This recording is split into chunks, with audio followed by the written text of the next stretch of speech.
امریکی صدر Donald Trump نے ایران کے سابق سپریم لیڈر آیت اللہ خامنائی کے جنازے میں ایرانی شہریوں کی بڑی تعداد اور انہیں روتا دیکھ کر حیران رہ گئے۔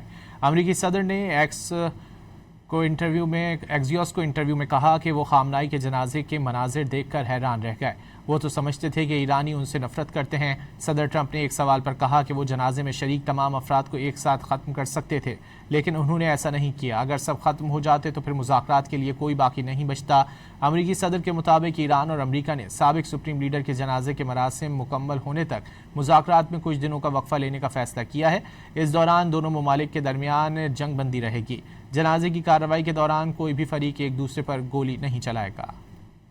امریکی صدر ڈونلڈ ٹرمپ نے ایران کے سابق سپریم لیڈر آیت اللہ خامنائی کے جنازے میں ایرانی شہریوں کی بڑی تعداد اور انہیں روتا دیکھ کر حیران رہ گئے۔ امریکی صدر نے ایکزیوس کو انٹرویو میں کہا کہ وہ خامنائی کے جنازے کے مناظر دیکھ کر حیران رہ گئے۔ وہ تو سمجھتے تھے کہ ایرانی ان سے نفرت کرتے ہیں۔ صدر ٹرمپ نے ایک سوال پر کہا کہ وہ جنازے میں شریک تمام افراد کو ایک ساتھ ختم کر سکتے تھے، لیکن انہوں نے ایسا نہیں کیا۔ اگر سب ختم ہو جاتے تو پھر مذاکرات کے لیے کوئی باقی نہیں بچتا۔ امریکی صدر کے مطابق ایران اور امریکہ نے سابق سپریم لیڈر کے جنازے کے مراسم مکمل ہونے تک مذاکرات میں کچھ دنوں کا وقفہ لینے کا فیصلہ کیا ہے۔ اس دوران دونوں ممالک کے درمیان جنگ بندی رہے گی۔ جنازے کی کارروائی کے دوران کوئی بھی فریق ایک دوسرے پر گولی نہیں چلائے گا۔